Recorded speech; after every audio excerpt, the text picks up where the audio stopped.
네, 오늘은 부흥의 새 꿈을 꾸게 하소서라는 제목으로 하나님의 말씀을 증거하도록 하겠습니다. 하박국서를 읽으면 마치 오늘날이 하박국의 시대와 똑같다는 것을 느낍니다. 하박국서의 초두부터 하박국이 너무 괴로워하면서 하나님께 거의 항의하다시피 기도로서 호소하는 것을 우리가 볼 수 있습니다. 이 하박국 1장 2절부터 3절에 보면 이렇게 말해요. 여호와여, 내가 부르짖어도 주께서 듣지 아니하시니 어느 때까지리까? 내가 강포로 말미암아 외쳐도 주께서 구원하지 아니하시나이다. 어찌하여 내게 죄악을 보게 하시며 패역을 눈으로 보게 하시나이까? 겁탈과 강포가 내 앞에 있고 변론과 분쟁이 일어났나이다. 여러분, 지금 나오는 단어들을 한번 보세요. 겁탈, 강포, 분쟁, 정의의 무너짐 같은 단어들입니다. 이런 모습이 당시 택한 이스라엘 백성들의 모습인데 이것이 오늘날 교회의 모습입니다. 여러분, 오늘날 교회가 크게 도전받고 있습니다. 외적으로는 점점 더 박해가 증가해 가고 있어요. 더 심각한 것은 내부적으로 부패하고 무기력해졌습니다. 요즘은 성경의 무엇성과 충분성을 믿는 교회들이 점점 더 줄어들고 있습니다. 가령 여러분, 이 창세기 1장부터 3장까지 나오는 말씀을 설화다라고 가르치는 신학교가 대부분이에요. 여러분, 이제 보수주의적인 이 신학교가 몇 남지 않았습니다. 창세기 1장부터 3장을요 그냥 내러티브다, 이야기다, 설화다, 구전돼서 내려오는 이야기다, 이렇게 보는 견해들이 대부분입니다. 여러분, 이 복음주의 내에서도요 창세기 1장부터 3장을 문자 그대로 정말 정황무한 하나님의 말씀이고 역사적인 사실이라고 받아들이지 않는 목회자들이 굉장히 많이 있습니다. 아니, 목사님들이 그런가요? 여러분, 굉장히 많이 있어요. 여러분, 만약 창세기 1장부터 3장이 성령 하나님이 영감하신 정황무한 역사적인 사실이 아니라면요 예수 그리스도의 이 십자가 구속 사역이 다 무너집니다. 무슨 말인가?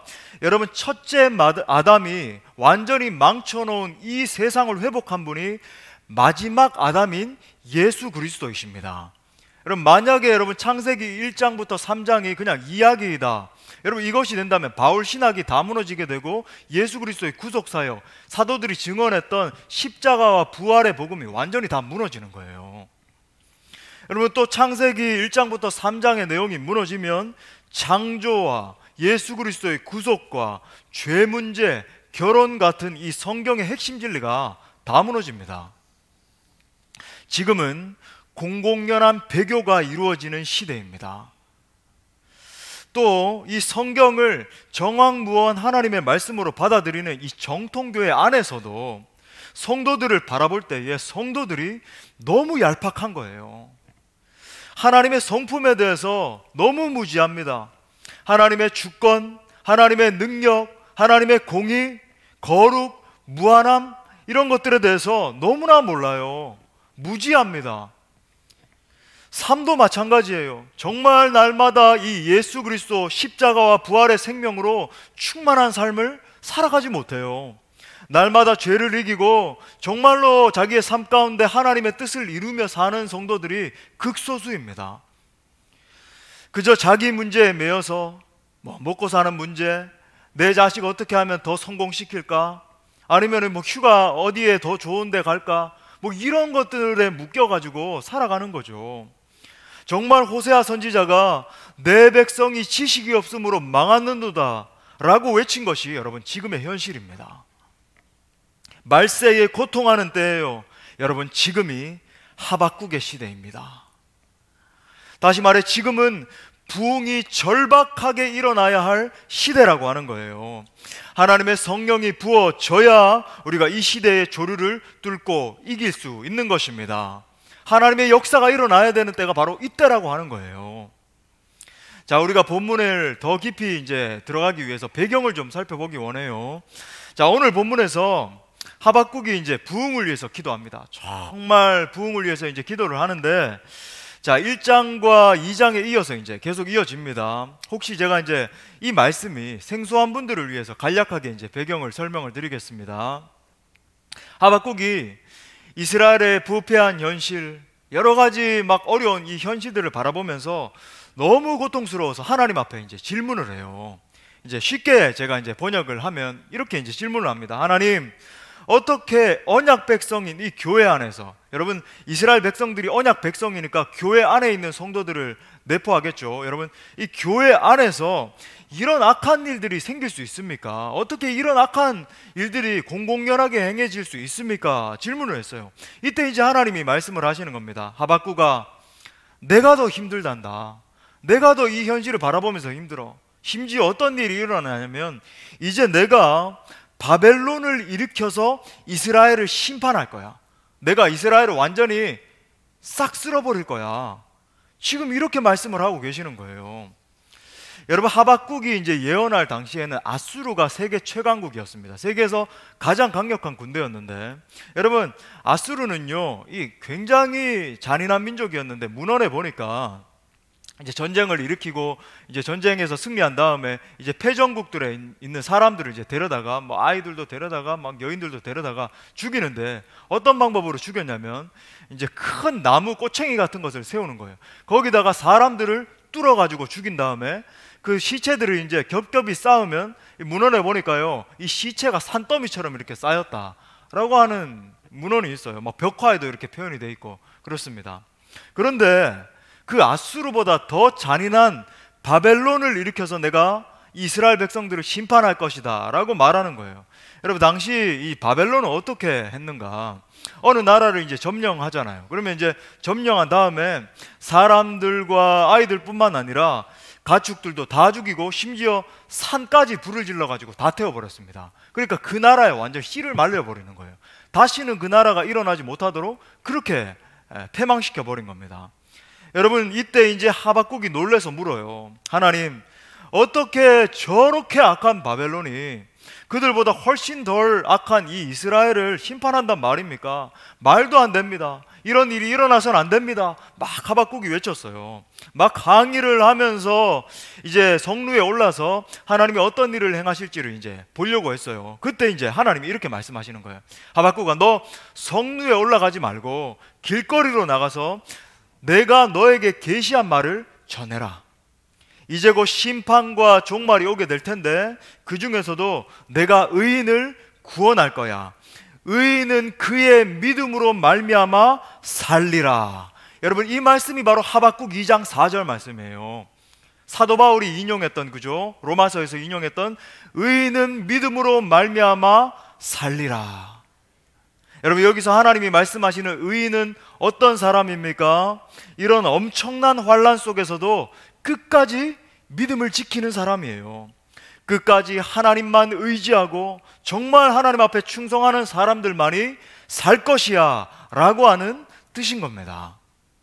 자, 그러면서 이렇게 말해요. 바벨론도 결국 내가 멸망시킬 거야 라고 이제 미래를 계시를 하십니다. 바벨론도 멸망시킬 거라는 거예요.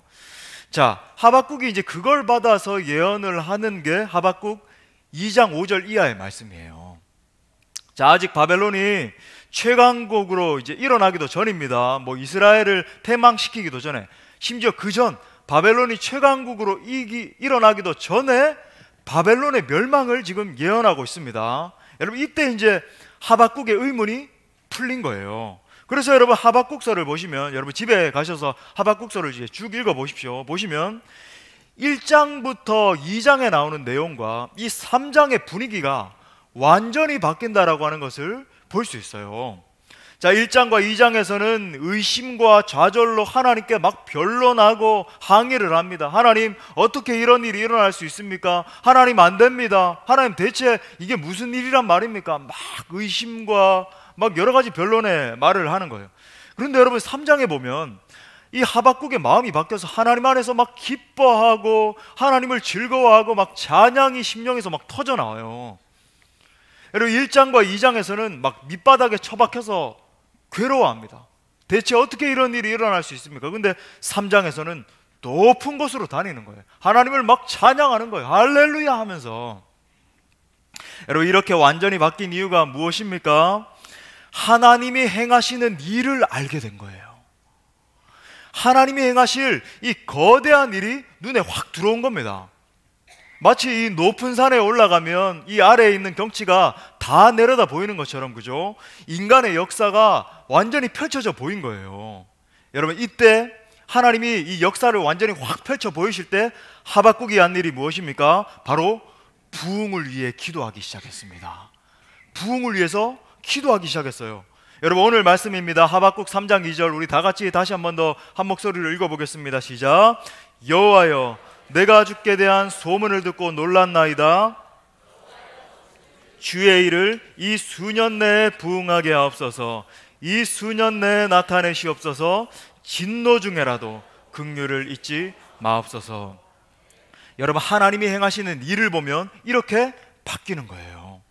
계시를 받고 나면 눈이 열리는 겁니다. 그러면 여러분, 인생의 분위기가 완전히 달라지게 돼요. 우울하고 답답했던 내 마음이 탁 트이는 역사가 일어납니다. 기쁨으로 바뀌는 거예요. 하나님의 공의를 구하던 기도가 하나님의 긍휼을 구하는 기도로 변화되는 겁니다. 바닥에 처박혀서 힘들어하던 내가 현실의 상황에 매몰돼서 대체 내가 어떻게 살아가야 되는가, 이 바로 앞에 닥쳐진 일만 바라보면서 떨던 내가 나의 발을 사슴과 같게 하사 나로 높은 곳을 다니게 하시는도다 찬송하는 인생으로 바뀌어지게 되는 것입니다. 여러분, 여러분의 인생이 이렇게 바뀌셨습니까? 여러분은 1장, 2장의 인생입니까? 아니면 3장의 인생입니까? 여러분, 어떻게 하면 3장의 인생으로 바뀔 수 있습니까? 하나님이 행하시는 일을 보면 되는 거예요. 하나님이 행하실 거대한 비전을 보고 나면 인생을 바라보는 눈이 바뀌는 것입니다. 할렐루야. 자, 그렇다면 우리가 어떻게 이 하나님의 계시를 알 수 있습니까? 라는 질문이 야기되겠죠. 어떻게 내가 정말로 하나님이 하실 그 거대한 계획, 그 계시를 알 수 있습니까? 여러분, 하박국은 그 당시에 지금 알게 되었지만, 여러분, 우리는 이미 계시를 다 받았잖아요. 여러분, 지금 여기에 이 계시의 말씀, 완전한 충분한 하나님의 계시의 말씀이 있잖아요. 여러분, 하박국은 당시에 일어날 이 구원을 예언했습니다. 당시에 어떤 일이 일어나게 될지, 그리고 어떻게 바벨론이 일어나서 패망하게 될지, 그런 것들을 예언했지만, 지금 우리가 가지고 있는 여러분 이 성경에는 마지막 때의 대환란과 세상의 멸망까지 다 예언되어 있습니다. 다 예언되어 있어요. 하나님이 하시는 이 거대한 일은 하늘에서 이루어진 이 하나님의 나라가 이 땅 가운데도 이루어지는 것입니다. 여러분, 우리는 이미 모든 계시를 충족하게 받았습니다. 자, 그러면 이 계시를 받고 우리가 어떻게 해야 되는가? 하박국처럼 부흥을 위해서 기도해야 됩니다. 부흥을 위해서 기도해야 돼요. 여러분, 기도하면 하나님이 우리의 인생의 방향을 바꾸시는 것입니다. 내 자신을 위한 인생에서 하나님의 비전을 성취하는 인생으로 바꾸시는 거예요. 여러분, 내가 바뀌어야 세상이 바뀔 것 아닙니까? 아멘입니까? 이 험악한 세상, 폐역한 이 세상을 바라보면서 아이고 어떻게 하나, 그게 아니라 내가 바뀌어야 여러분 우리가 이 세상을 바꿀 거 아니에요. 우리 교회가 일어나야 이 세상이 바뀔 것 아닙니까? 여러분, 그러므로 우리 속에 부흥을 위한 기도가 터져나와야 할 줄 믿습니다. 자, 그렇다면 우리가 어떤 방향으로 기도를 해야 되는가? 우리가 정말 부흥을 위해서 기도해야 되는데 어떤 방향으로 기도해야 되는가? 자, 크게 두 가지로 살펴보겠습니다. 첫 번째는 한번 따라합시다. 이 시대를 분별해야 한다. 예, 이 시대를 분별해야 돼요. 여러분, 우리는 지금 특별한 시대에 살고 있습니다. 지금은 말세지말, 말세 극말입니다. 소위 이 마지막 시대인데, 예수님의 초림부터 이 마지막 시대가 시작이 되었는데, 그 마지막 시대 중에서도 끝에 서 있어요. 그러니까 하나님의 마지막 때에 대한 계시가 실제로 역사 가운데 이루어지는 시대에 살고 있습니다. 가령 이 선교가 되어가는 이런 모습만 봐도 하나님의 역사가 이루어지는 것을 알 수 있습니다. 여러분, 하박국 2장 14절 말씀, 우리가 아는, 우리 찬양하는 놀라운 말씀이죠. 우리 다 같이 한번 읽어보겠습니다. 시작. 이는 물이 바다를 덮음같이 여호와의 영광을 인정하는 것이 세상에 가득함이니라. 여러분, 우리가 이 예언의 말씀이 지금 성취되어 가는 것을 역사 가운데 보지 않습니까? 여러분, 지금은요, 복음이 마치 누룩과 같이 온 세상에 침투해가는 그런 시대입니다. 여러분, 지금 선교를 보면요, 이 선교의 이 복음이 온 세계를 한번 휘감고 지금 우리나라를 거쳐서 중국 대륙을 다 거치고 카자흐스탄, 키르기즈스탄, 우즈베키스탄 이런 나라들, 2000년대에 그런 나라들이 막 복음화되기 시작했습니다. 저도 카자흐 같은 경우 4번이나 가서 막 이 찬양 집회도 하고 3,000명씩 모여서 막 집회하고 했거든요. 그게 2000년대였어요. 그리고 그 복음이 넘어서서 중동 지역과 이스라엘을 막 침투해서 막 들어가고 있어요. 여러분, 마치 우리가 이제 이슬람들을 바라보면 이 이슬람 세력들이 전 세계를 뒤덮을 것 같잖아요. 와, 정말 무서운 속도로 막 퍼져나가고 이거 대체 어떻게 해야 되는가 막 이러기 쉽죠. 그런데 여러분, 마지막 심판의 때가 되면 이슬람은요, 하루아침에 무너집니다. 하루아침에 무너져요. 여러분, 지금 이슬람 땅에도요, 하나님이 얼마나 공격적으로 이 복음의 역사를 일으키고 계시는지 막 기적이 일어나요. 여러분, 이런 말씀 들어봤나요? 여러분, 이 무슬림들이 라마단 기도라는 걸 하거든요. 그때 이제 우리 믿는 사람들이 역 라마단 기도라는 걸 합니다. 정말 이 무슬림들이 하나님 앞에 돌아오게 하여 주옵소서. 이 사람들이 막 금식하면서 기도할 때 우리도 막 금식하면서 기도를 해요. 그럼 그때 어떤 역사가 일어나냐면, 이 사람들이 금식하면서 기도를 할 때 환상 가운데 예수 그리스도의 십자가가 막 나타나가지고 예수 그리스도 십자가 앞에 막 무릎 꿇고 회개하는 역사가 일어나고요.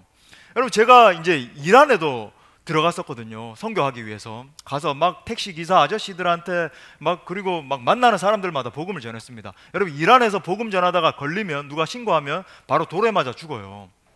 그런 곳인데 제가 이제 들어가서 선교를 했습니다. 그런데 여러분, 이란에 어떤 일이 일어나고 있는지 아세요? 지금 이란 같은 나라 보면 완전히 극렬한 무슬림 국가니까 뭐 정말 막 까마득해 보이잖아요. 하나님이 과연 그 땅에도 역사하실까? 여러분, 그렇지 않습니다. 여러분, 이맘 호메이니 혁명이 이제 1979년에 일어났는데 그 이후로 이제 무슬림 국가로 변화가 된 거죠. 그 전에 여러분, 이란의 수도인 이 테헤란이 정말 놀라운 거, 여러분, 우리 서울에 테헤란로 있죠. 이란에 가면 서울로가 있어요. 그 당시에 이 수교를 해서 놀랍죠, 그죠? 테헤란로가 그냥 생긴 게 아닙니다. 그 삼성역 앞에 있는 테헤란로, 서울로가 있는데, 여러분, 그 전에 여러분, 이 테헤란의 별명이 중동의 파리였습니다. 정말 문명화되었어요. 근데 여러분, 이 이맘 호메이니 혁명 이후로 완전히 이제 막 무슬림 국가로 변화되게 됐죠. 여러분, 그 전에 근데 하나님이 역사하셨어요. 이 서양 문물과 함께 복음이 들어갔어요. 그래서 여러분, 그 당시에 100만 명 이상이 예수 그리스도를 주로 영접하고, 물론 이제 호메이니 혁명이 일어난 이후에 사람들이 이제 대놓고 예배를 못 드리죠. 북한처럼 가짜 교회가 몇 개 있습니다. 그 가짜 교회 말고 여러분, 이 100만 명의 사람들이 숨어서 가정교회로, 지하교회로 막 예배를 드리기 시작하고요, 복음을 전하기 시작해서 지금 이란에만 추산으로 150만 명에서 200만 명에 육박하는 사람들이 예수 그리스도를 예배하고 있어요. 더 놀라운 것은요, 여러분, 지금 그 온누리 교회에서 하는 그 CGN TV죠. 그게 위성으로 잡혀가지고 제가 갔는데 우연히 호텔방에서 TV를 틀었는데 CGN TV가 거기에 방영이 되고, 그 CGN TV를 통해서 이 페르시아어가 나오거든요. 그 밑에 자막으로 예수님을 막 주로 영접하는 역사가 일어나고 있다라고 하는 거예요. 하나님 일하십니다. 여러분, 오늘 읽은 말씀처럼 물이 바다를 덮은 같이 여호와를 인정하는 것이 온 세계에 가득하리라는 말씀이 실현되고 있습니다. 여러분, 반드시 이 역사가 일어나게 될 것입니다. 여러분, 하지만 동시에 우리가 인식해야 되는 하나님의 계시도 있어요. 이 마지막 때에 대한 계시. 여러분, 마지막 때에 안타깝게도 대부분의 교회가 배도하게 될 것이라는 것도 이미 계시되어 있습니다. 자, 오늘 뭐 그 앞뒤 전으로 다 설명할 수 없지만 제가 나중에 이제 구체적으로 설명드릴 거예요. 요한계시록 17장부터 18장에 보면 교회들이 음녀에게 삼키우는 장면이 나옵니다. 각종 혼합주의와 다원주의, 이 자유주의적인 물결에 교회들이 타협하고 결국 음녀에게 삼키우게 되는 거예요. 여러분, 지금이 바로 그 일들이 일어나고 있는 때입니다. 여러분, 제가 살다 온 미국의 이 서부와 동부 지역, 여러분, 이 서부와 동부 지역이 이 자유주의적인 세력들이 이제 가득 차 있는 그런 지역들이거든요. 그런 지역에 있는 교회 상당수들이 이 동성애를 인정하는 이 무지개 깃발을 꽂고, 교회 정문에다가 무지개 깃발을 꽂고 예배를 드리고 있어요. 그게 예배겠습니까, 많은. 여러분, 그리고 심지어 동성애자인 사람을요 목회자로 청빙을 해서 그들에게 안수를 주고 심지어 담임 목사로까지 세워서 강단에서 말씀 전하게 하고, 여러분 그들이 어떤 메시지를 전할까요? 여러분 제가 살다 바로 옆에 샌프란시스코 바로 옆에 있는 버클리 지역, UC 버클리 대학에 있는 그 버클리 지역에 가면요 여러분 여러 가지 히피 문화가 일어난 굉장히 리버럴한 자유주의적인 그런 지역입니다만, 여러분 교회들 중에 절반 이상이요, 여러분 한번 가보시면 봐요, 절반 이상이 동성애 깃발을 꽂아놓고 예배하고 있어요. 기가 막힙니다. 여러분 교회들이 점점 더 타협하고 넘어질 것입니다. 우리나라도 뿐만 아니에요. 여러분 점점 더 그런 일들이 일어나게 될 거예요. 배도자들이 점점 더 많아질 겁니다. 여러분 이것이 성경이 정확하게 예언하고 있는 모습이에요. 여러분 하지만 이런 대환란의 상황 가운데 정말 이 소수의 신부교회들, 예수 그리스도만 붙드는 그 소수의 신부교회들은 어떻게 구원받는가? 오직 의인은 믿음으로 말미암아 살리라. 오직 의인은 믿음으로 말미암아 살리라. 아멘입니까? 여러분 끝까지 예수님만 붙들고 끝까지 배도하지 않는 의인들이 사는 거예요. 그래서 여러분 마지막 때의 의인들은 순교까지 각오해야 돼요. 여러분 정말 지금 미국에서도 그런 일이 일어나죠. 미국과 캐나다 여러분 뉴스 보시죠. 정말 동성애자들을 추례하지 않겠다 이렇게 탁 선을 그은 목회자가 감옥에 가고, 여러분 안타깝게도 지난주에도요 중국에 정말 유명하고 정말 신실한 그런 목사님이 계셨는데 이 공안들에게 붙잡혀서 9년형을 받았어요. 뭐 죄를 범한 게 아닌데 이 삼자 교회로 들어가라. 이 삼자 교회는 가짜 교회거든요. 중국 공안에서 인정하는 교회, 마치 이 북한에 있는 그런 교회들과 똑같습니다. 그런 삼자 교회에 편승하지 않는다라고 하는 이유로 정말 신실하게 정말 예배하던 목사님이요 잡혀가서 9년형 징역을 선고받았어요. 여러분 그래서 여러분 이 마지막 때에 정말 의인들은 순교까지 각오해야 됩니다. 우리나라도 점점 그렇게 돼가고 있고, 붙잡혀가고 고문을 당하고 감옥에 갇히고 심지어 여러분 징역형에 처해지고 죽는다 할지라도 끝까지 예수 그리스도만 붙들겠습니다. 순교의 각오까지 해야 될 그런 시대입니다. 여러분 하나님이 우리에게 이 모든 것을 다 계시하신 이유가 무엇입니까? 그것은 우리가 하박국처럼 기도하기를 원하시기 때문입니다. 이 마지막 때에 계시를 정말로 본 사람이라고 한다면, 제가 지금 선포하고 있잖아요. 계시를 말씀드리고 있잖아요. 이 계시의 말씀을 정말로 눈을 뜨고 본 사람이라고 한다면 가만히 있을 수가 없어요. 여러분 지금은 부흥을 위해서 간절히 기도해야 할 때입니다. 거룩한 기도의 영이 부어져서 우리 모두가 합심해서 기도해야 할 때입니다. 자, 그러면 큰 두 번째로 부흥을 위한 기도의 내용입니다. 기도의 내용이에요. 무엇을 기도해야 되는가? 자, 말씀해 보니까 이렇게 말해요. 여호와여, 내가 주께 대한 소문을 듣고 놀랐나이다 라고 말하네요. 자, 여기서 소문이라고 하는 것은 하나님이 행하실 일, 하나님의 계시를 말합니다. 하나님의 계시. 자, 그리고 이제 듣고 놀랐습니다 라고 하는 말은 깜짝 놀랐다라고 하는 게 아니라 거룩한 두려움에 휩싸였다라고 하는 말이에요. 자, 그러면서 이제 부흥을 위한 기도를 시작을 합니다. 하박국이 이렇게 기도를 해요. 주는 주의 일을 이 수년 내에 부흥하게 하옵소서. 이 수년 내에 나타내시옵소서 라고 기도를 합니다.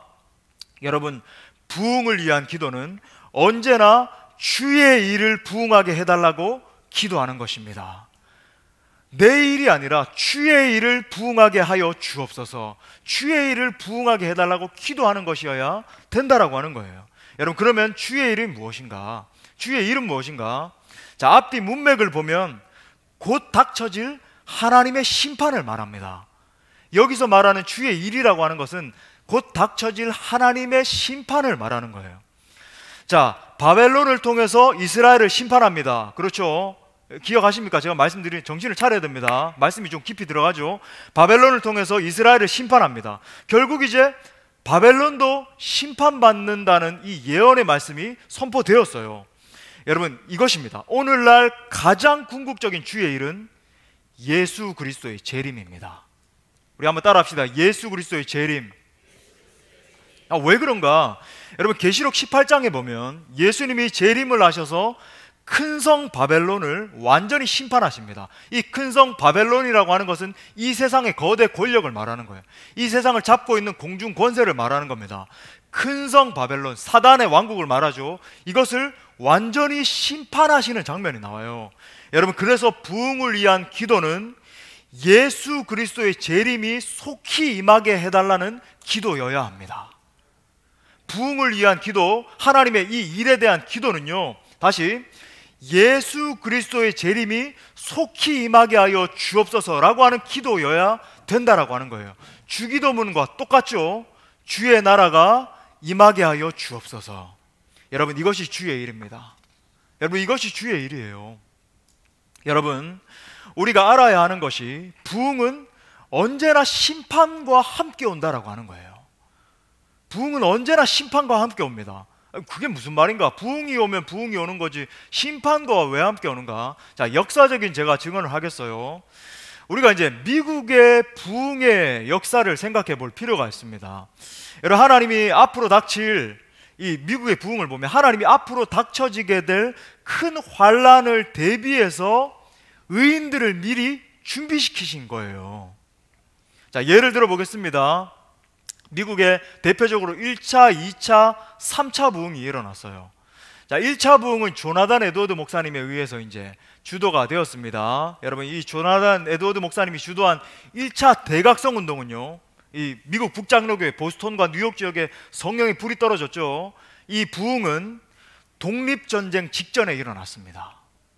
자, 그리고 찰스 피니가 주도한 2차 대각성 운동은 남북 전쟁을 앞두고 일어나서 전쟁을 대비하게 한 거예요.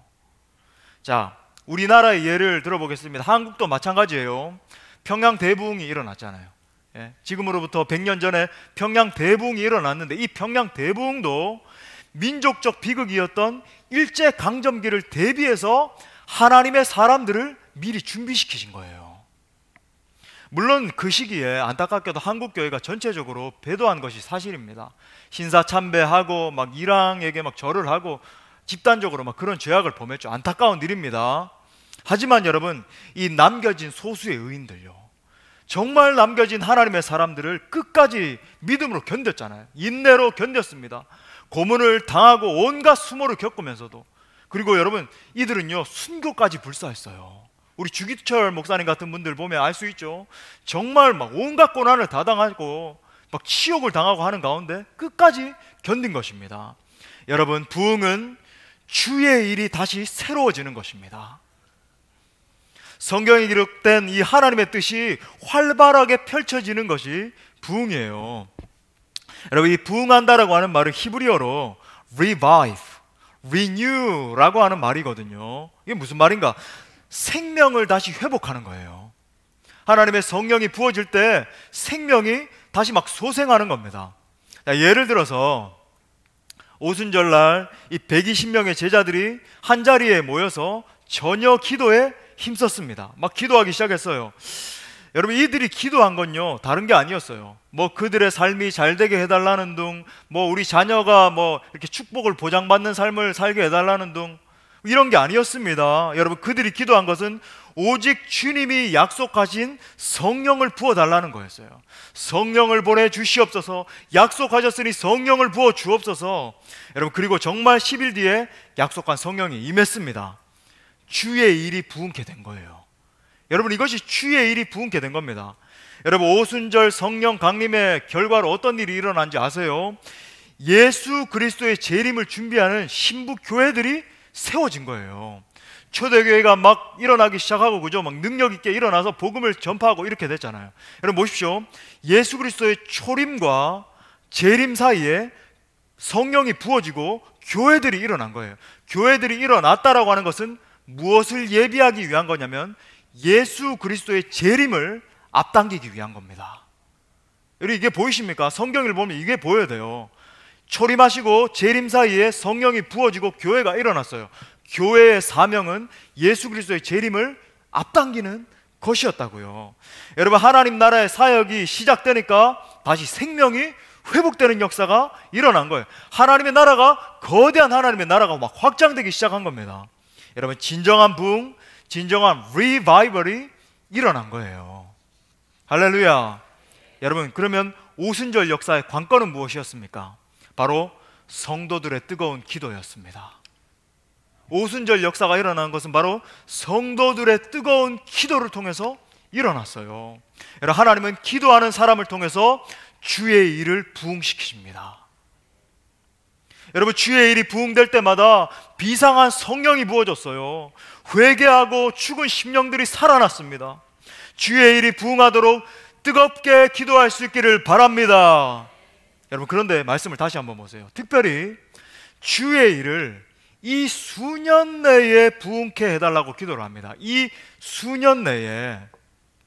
자, 이 수년 내라고 하는 말을 원어로 보면 무슨 말이냐면 in the midst of the years라고 하는 표현이에요. in the midst of the years. 무슨 말인가?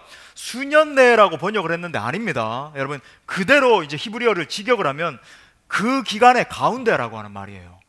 어떤 그 기간의 가운데, 그 기간이 그러면 무슨 기간인가?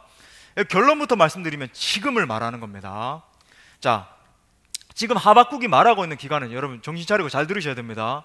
이 기간은 중요해요. 아브라함을 택해서 이제 이스라엘을 일으킨 것이 시작이에요. 아브라함아, 너는 본토 친척 아비 집을 떠나서 내가 내게 지시할 땅으로 가라 하면서 부르셨잖아요. 그래서 이스라엘 백성들을 일으키셔서 믿음의 조상으로 세우시죠. 그게 이제 시작이고, 자, 이스라엘 백성들이 망하고 나중에 이제 바벨론까지 망하게 되는 것을 끝으로 본 겁니다. 그 기간이에요. 그 기간. 그리고 그 기간 중에서 거의 마지막이 가까운 것을 그 기간의 가운데라고 지금 쓴 거예요, 하박국이. 자, 이것을 신약적으로 말하면 예수 그리스도의 초림부터 재림까지가 그 기간인데, 시작과 끝, 그죠? 초림부터 재림까지가 그 기간인데, 그 기간의 거의 마지막이 가까운 때가 바로 이때라고 하는 말이에요. 이때. 여러분, 그 기간 가운데 하박국이 부흥이 일어나게 해주십시오 라고 지금 기도를 하고 있는 겁니다. 그러니까 여러분, 부흥은 언제 일어나야 됩니까? 지금입니다. 지금이에요. 우리가 살고 있는 바로 지금입니다. 종말론적인 지금을 말하는 거예요. 여러분, 우리는 in the midst of the years, 그 기간 가운데 있습니다. 지금이 바로 부흥이 일어나야 할 때인 줄 믿습니다. 여러분, 바로 지금이 부흥을 위해서 기도해야 될 때예요. 우리가 일어나서, 지금이 바로 온 교회가 일어나서 하나님의 그 주권적으로 주실 부흥을 위해서 기도해야 될 때라고 하는 것입니다. 저는 정말 어릴 때부터 무슨 연유인지 모르겠지만 이 부흥을 정말 사모하는 마음이 있었어요. 어릴 때부터 부흥을 사모하면서 막 간절히 기도했습니다. 부패한 이 세대를 바라보면서 어떤 결론에 다다랐냐면, 제가 여러 가지 이제 분석을 하기 시작했죠. 어릴 때부터 무슨 생각에서 그런 생각을 하게 됐는지 모르겠지만, 부패한 시대를 막 바라보게 되고, 정말 이 시대를 치유할 수 있는 길은 부흥밖에 없다. 적당한 복음, 물론 복음이 중요하죠. 복음의 능력이 중요하지만 복음을 약화시켜 말씀드리는 게 아닙니다. 그냥 적당한 어떤 사역 이런 게 아니라 정말 하늘을 가르고 성령의 불이 부어져야 이 시대가 치유되겠구나. 이 시대에 병들어 있는 성도들이 일어나겠구나. 정말 부패해 있는 이 땅 가운데 있는 많은 교회들이 일어나겠구나. 그런 생각을 하게 됐어요. 정말 성령께서 임재하셔서 모든 잠자고 있는 영혼들을 깨우셔야 된다라고 하는 강한 어떤 의식에 제가 어릴 때부터 사로잡히게 됐어요. 그래서 저는 아직도 생생하게 기억합니다. 이 고등학교 다니던 시절부터 비가 오는 날이면요, 정말 창밖을 바라보면서 내리는 막 비를 보면서 울었어요. 하나님 앞에 막 간절한 마음으로 막 눈물이 막 쏟아지고 울었습니다. 약간 막 우울증에 걸린 사람처럼 막 우울한 마음이 막 들면서 막 눈물을 쏟았어요. 하나님, 이 시대 가운데 주 성령을 부어 주옵소서. 부패한 이 시대를 변화시켜 주옵소서. 속으로 막 기도를 했습니다. 그리고 부흥에 대해서 연구했어요. 신학교에 다닐 때도 조나단 에드워드 목사님의 서적을 읽고 찰스 피니의 서적들을 뒤적거리고 D.L. 무디 목사님의 말씀에 귀를 기울이고, 과연 이 평양 대부흥이 어떻게 일어났는가, 우리 박영규 교수님 쓰신 그 두꺼운 두 가지 책을 막 읽으면서 하나님 다시 한 번 더 이 부흥을 주시옵소서 막 기도하는 마음으로 논문을 쓰고요. 아주 오랜 기간 동안 저는 부흥을 위해서 기도해 왔습니다. 저는 부흥을 사모해요. 여러분, 그렇다면 제가 말씀드리고 있는 부흥은 무엇인가? 정말 부흥이란 무엇인가? 부흥은 성령님이 비상하게 부어지는 것입니다.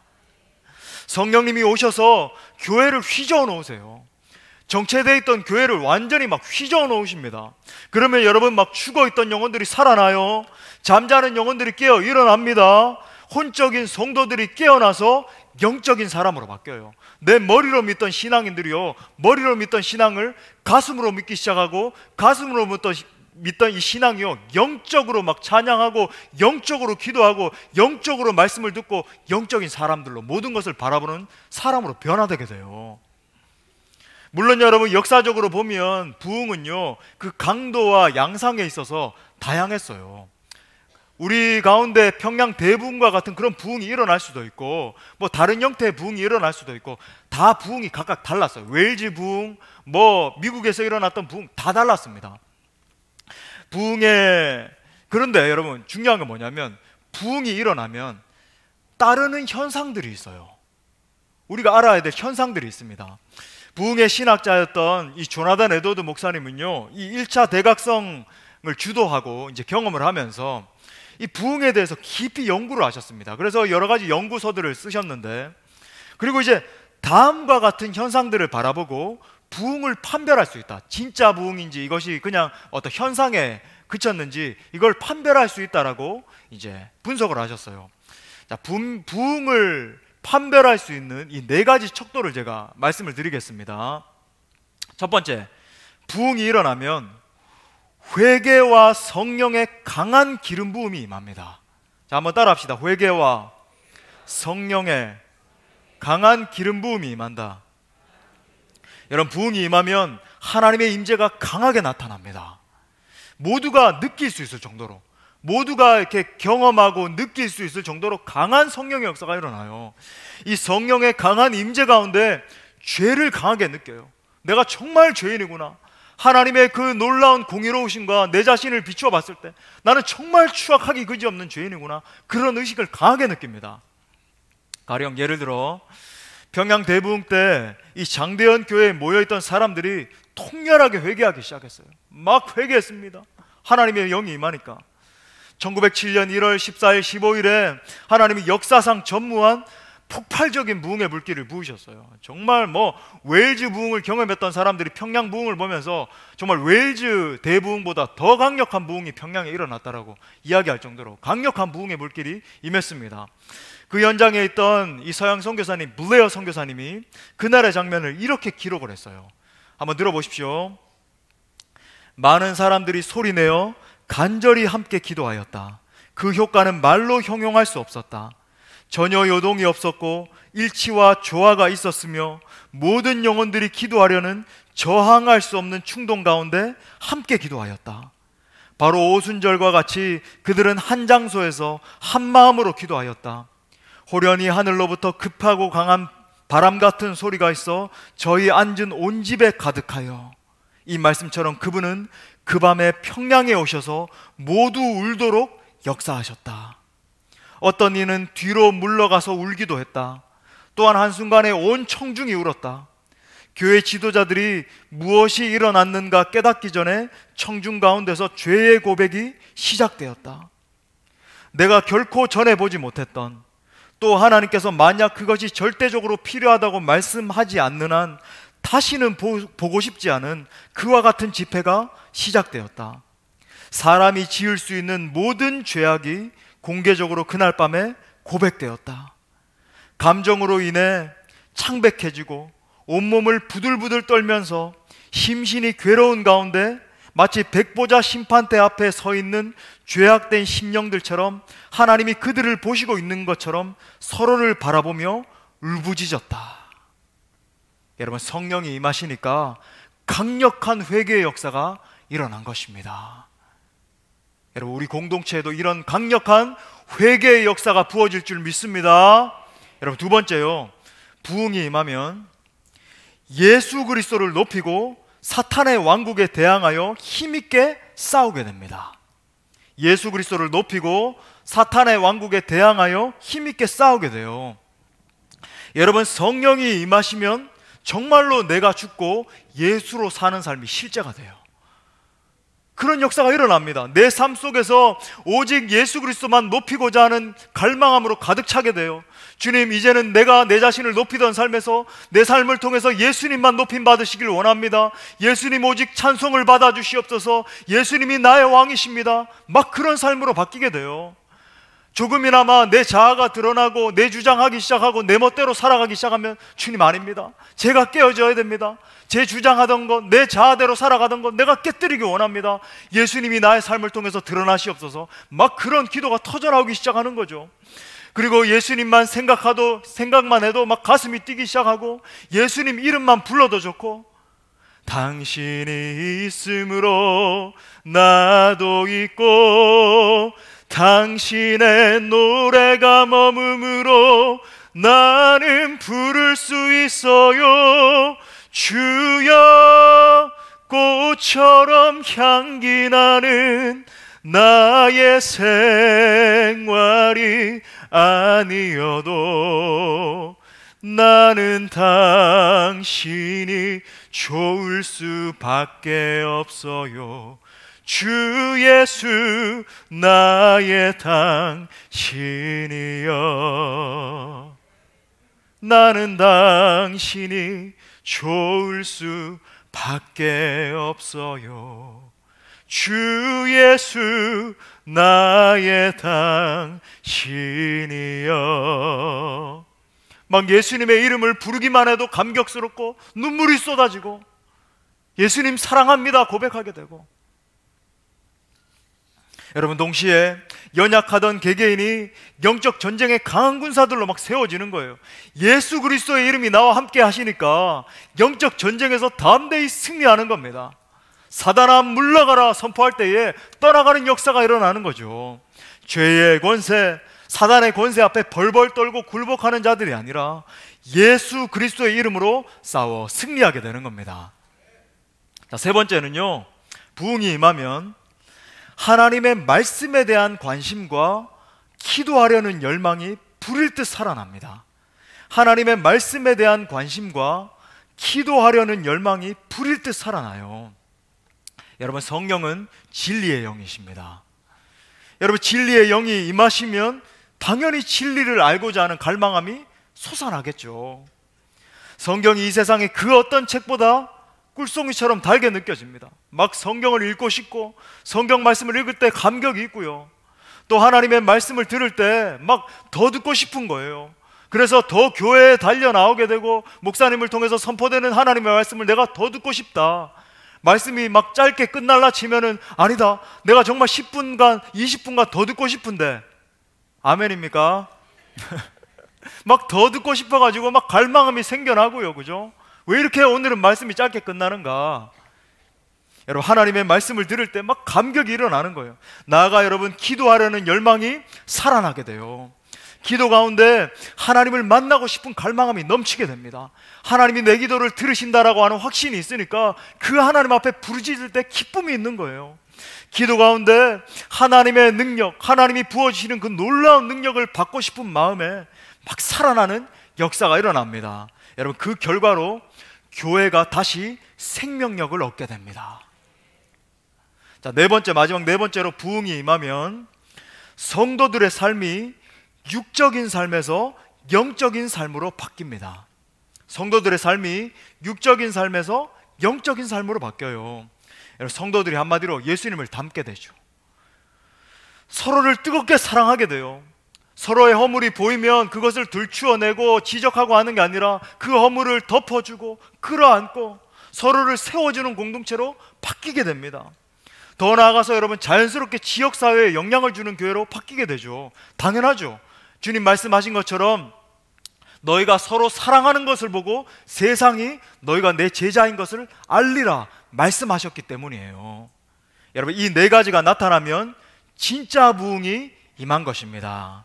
여러분, 우리가 정말 사모하는 부흥, 우리가 기도하게 될 부흥은요, 이 같은 진정한 부흥입니다. 할렐루야. 여러분, 부흥을 사모하는 심령이 여러분 모두에게 부어질 수 있기를 바랍니다. 말씀의 결론을 맺겠습니다. 사랑하는 여러분, 저는 이런 부흥이 우리 교회에 일어나기를 간절히 갈망하며 기도합니다. 여호와여, 주는 주의 일을 지금 이때에 부응하게 하옵소서. 바로 지금 나타내시옵소서. 여러분, 올 한 해는 우리 공동체가 마음을 모아서 부응을 준비하는 한 해가 될 것입니다. 물론 교회적으로도 여러 가지로 준비를 해야 됩니다. 각 부서별, 기관별, 또 각 예배별 매뉴얼 같은 것들도 우리가 정말 심도 있게 준비를 해야 돼요, 이사를 가기 전에. 하지만 여러분, 가장 중요한 것은 부흥을 위해서 합심해서 기도하는 겁니다. 여러분, 온 교회가 함께 기도하기 시작하는 거예요. 하나님 약속하신 그 성령의 불을 우리에게도 보내주시옵소서. 여러분, 지금은 정말 위기의 시대입니다. 말로 형언할 수가 없어요. 교회들이 점점 더 힘을 잃어가고 있고, 이제는 뉴스에 교회가 보도될라 치면 가슴이 막 철렁 내려앉아요. 큰일이다, 큰일이다. 젊은 이들이 떠나가게 될 텐데, 많은 성도들이 상처받고 떠날 텐데, 여러분, 교회가 흔들리고 있습니다. 성도들이 흔들리고 있어요. 사단이 어떻게 하면 교회를 분열시킬까 하고, 여러분, 이 갈고리를 가지고요 막 끌고 있는 거예요. 정말 진정한 그리스도인, 예수 그리스도의 복음을 소유한 그리스도인을 찾아보기 힘든 때입니다. 여러분, 그렇기 때문에 지금이 바로 부흥할 때입니다. 지금은 온 성도가 깨어서 부흥을 위해서 기도해야 될 때입니다. 온 성도가 일어나서 하나님의 영광을 선포해야 될 때인 줄 믿습니다. 사랑하는 수원동부교회 권속 여러분, 우리 한 마음으로 나아갑시다. 두 마음, 세 마음으로 갈라진 마음을 모아서 한 마음으로 나아갑시다. 부흥을 사모하며 함께 한 마음으로 기도합시다. 그때에 모인 곳이 진동하고 다 성령이 충만해지는 진정한 부흥의 역사가 이곳 가운데 일어날 줄 믿습니다. 여러분, 그러므로 날마다 성령 안에서 기도하고 부흥하는 우리 수원 동부교회가 될 수 있기를 간절히 축원합니다. 우리에게 부흥을 주신 하나님께 영광의 박수 올려드리겠습니다.